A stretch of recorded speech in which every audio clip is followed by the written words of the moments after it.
Actually, gender ideology is the religious cult-like belief. You have to be a believer in the gender ideology leftist religious cult to accept this. I am accurate. Your documentary was about a search for truth, objective truth. Is that fair? I'd say that's fair, yeah. And so, as a believer, how can God be left out of that conversation? Well, the first thing I would say is that if you're getting to the truth, then you're not leaving God out. I mean, there's no way to talk about truth or to speak truth, defend truth, while taking God out of it. If you're taking God out of it, then you're taking the truth out of it, right? So they kind of go hand in hand. The question is just how explicit do you want to be, when you're talking about the truth? Kind of how deep do you want to go? I guess maybe is another way of putting it.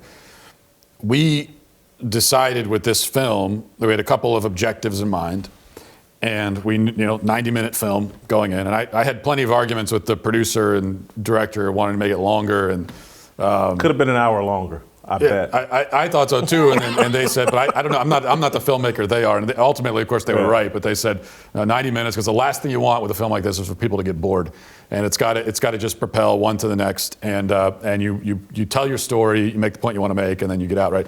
Which I think we were able to accomplish thanks to the team working on the film. But so we had this structured out, and the first thing we have to do is kind of establish the problem, what this gender ideology is, how pervasive it is, and then expose it for how hollow and absurd it is, and then get into a little bit of, how do you fight back? How do you resist this?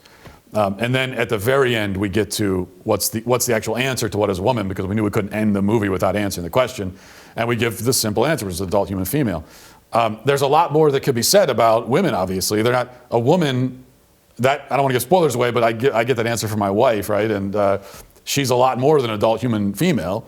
So we could get into a whole exploration about womanhood. This is another criticism I've heard from people. It's like, why did you could have said a lot more about women. Well, true, and that's another film that someone should definitely make, and that'd be really interesting, and I'd love to watch it. But we're accomplishing one thing with this film, and we want this to be the beginning of a conversation, not the end of it.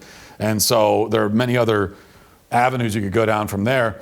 The reason we didn't throw God into it, and I don't even like to put it that way, but the reason why we didn't explicitly say something about God at the very end, my wife could have said, she could have quoted Genesis. She could have said, an adult human female who's created by God or something like that, right? And the reason we didn't do that is because we didn't think, number one, to accomplish what we wanted to accomplish, that it was necessary. And what I didn't want was to give the left an escape hatch at the very end. I think that they would have really loved it if we had done that.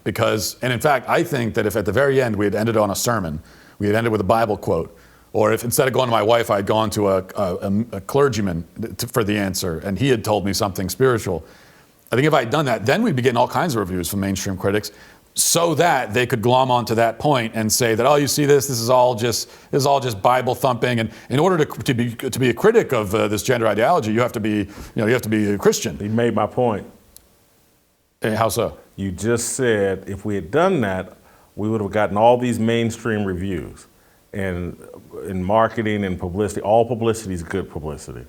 And so if anybody that would have watched the first 88 minutes and then the last 2 minutes set the critics off and whatever, but if you make it through that first 88 minutes, they've been so devastated by their own idiocy that anything that would have gotten it more attention, anything that would have provoked the left even more, made it so they couldn't sit around and made them have to engage with it, I think would have been better. And then the other thing I thought was, I wouldn't even, the minister that I would have wanted to have been interviewed is the one who's defending transgender. I wanted that guy put in the same clown suit you put all them other people in. Yeah, well, taking your second point first, I would have loved that too, but you also have to keep in mind that we cast a very wide net for this film, and not everybody would talk to us, which is putting it mildly. Yeah. So, but if we could have talked to somebody like that, I 100% would have done it. And as for the point about the mainstream critics, my point is that I think that we would have got the reviews and they would have acknowledged it more because it wouldn't have scared them. You know, the reason why they're not acknowledging it now is because it scares them. And if they're not scared by it, I mean, they look at, take any, sorry, but really bad quote unquote Christian movie from the Christian movie industry, you know, and I'm not going to name names, but take any of those movies that are out there, and it's a good message and it's family friendly, but they're just bad movies. And you go to Rotten Tomatoes, and they might not have tons of critic reviews, but they have critic reviews, and they're just panning it. The critics aren't worried about those movies. Like, they like those movies because they make the point for them about the other side that those critics want to make. And so if we had done that, then yeah, there would have been media attention, but it would have all been, you know, this is just religious, this is Christian propaganda, so on and so forth. When in fact, we don't want to give them that escape hatch, because actually gender ideology is the religious cult-like belief. You have to be a believer in the gender ideology leftist religious cult to accept this. To know that women are adult human females, you don't need to be Christian, you don't need to be Jewish, you could be an atheist and know that. It's just like, here's the way I look at it.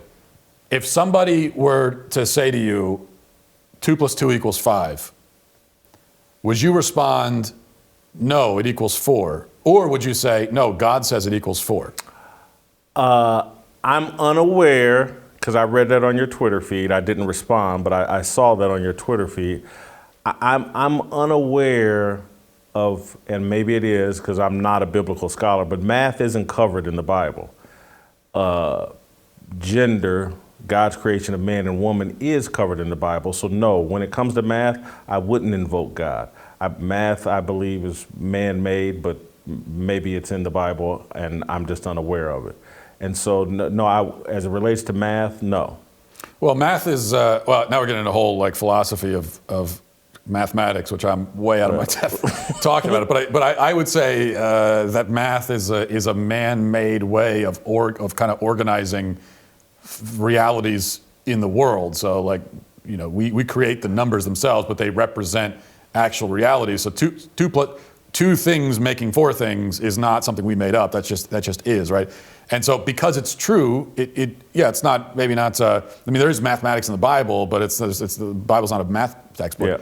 Yeah. It still is from God. I mean, everything that's true is from God. God created. Totally agree with you on that. So if you said, God says 2 + 2 = 4, you'd be right that he does say that, but why would you respond that way?